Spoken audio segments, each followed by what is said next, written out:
In today's tutorial, I'll show you how to speed up your video in CapCut. This works for both the desktop and the phone users. To start off, select your video layer and then go to the toolbar above the preview window and click on the speed setting.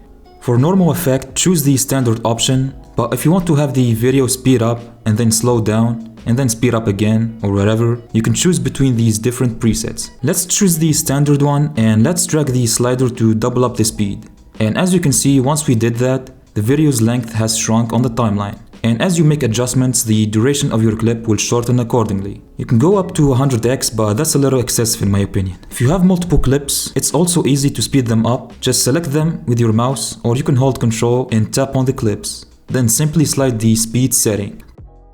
To make a slow motion effect, make the speed less than 1x in value. And for the mobile users, you literally have to follow the same steps, but on a smaller screen. So, if you found this video helpful, please like and subscribe. Also, feel free to watch this next tutorial.